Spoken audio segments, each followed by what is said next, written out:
আসসালামু আলাইকুম, শুভ সন্ধ্যা সবাইকে। প্রতিদিনের মতন আরেকটি ছোট্ট ব্লগ ভিডিও আপনাদের সাথে শেয়ার করলাম। আমার হাজব্যান্ড খুবই অসুস্থ, গায়ের জ্বর প্রচণ্ড দুর্বল, তার জন্য একটু ঘরে থাকা উপকরণ দিয়ে একটু মুরগির মাংস আর একটা ডিম দিয়ে একটা স্যুপ রান্না করে নিলাম। এই তো সন্ধ্যাবেলা আমরা তিনজনের জন্য স্যুপটা বাটিতে বেড়ে নিলাম। ছোট্ট একটা ভিডিও, সবাই আমাকে একটু সাপোর্ট করবেন, পাশে থাকবেন।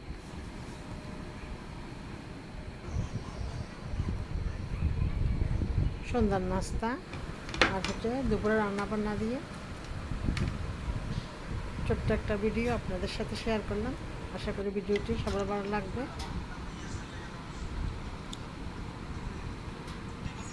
এই তো ভিডিওটি ভালো লাগলে একটা লাইক দিয়ে এবং চ্যানেলটা সাবস্ক্রাইব করে পাশে থাকুন। নিত্য নতুন ভিডিও দিলে নোটিফিকেশন কেটে ভিডিওটি দেখে নিতে পারেন। রাতের বেলা একটু গরুর মাংস গরম করে নিলাম। এই তো সকালে চা নাস্তা খাওয়ার আলু দিয়ে পোহা মাছগুলো রান্না করে লবণ দিয়ে মেখে রাখছি, ভালো করে ধুয়ে নেব। মনটা তেমন একটা ভালো নেই। আমার হাজব্যান্ড মসজিদ থেকে আসলে ছেলেরা একসাথে গেছে নামাজ পড়তে, সবাই একটু দোয়া করবেন। আসার সময় বাজার নিয়ে আসবে। এই তো দুপুরে রান্না বান্না এটা রান্না করে ফেলি, একটা ভাত ভিডিও রান্না করে আপনাদের সাথে ফেলছি। শেয়ার করলাম, দেখতে থাকুন ভিডিওটি। একটা ফ্যামিলিতে একটা ঘরের মধ্যে অনেক ধরনের কাজ থাকে, সব কিছু তো একটা ছোট্ট ভিডিওতে দেখানো সম্ভব না। সেই জন্য সব কিছু গুছিয়ে গাছিয়ে সকালের নাস্তাটা আর আমার সারাদিনের রান্নাবান্না কাজকর্ম টুকটাক করে আপনাদের সাথে শেয়ার করার চেষ্টা করি ডেইলি ব্লগ ভিডিওতে। দুপুরে রান্না করে নিচ্ছি। আশা করি ভিডিওটি সব ভালো লাগবে, দেখতে থাকুন। পোহা মাছ দিয়ে আলু দিয়ে রান্না করতেছি।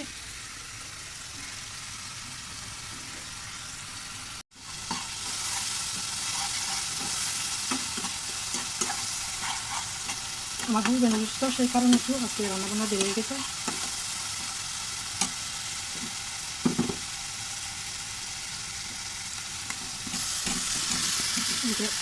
এটা পাল্টা কষিয়ে রান্না করে নেব।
মুরগি বেতে শক্ত কা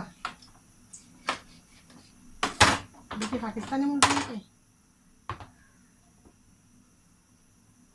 চাইতে হদ্দা পাকিস্তানি মুরগি কক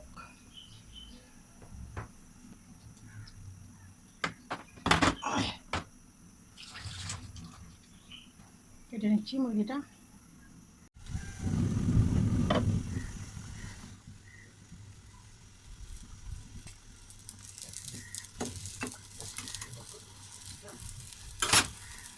একটু কুকে না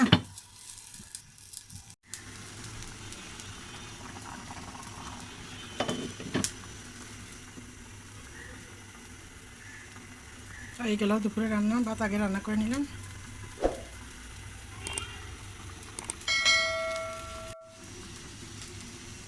মুরগিটা কেটে রেখে দিচ্ছি, রাতে রান্না করব।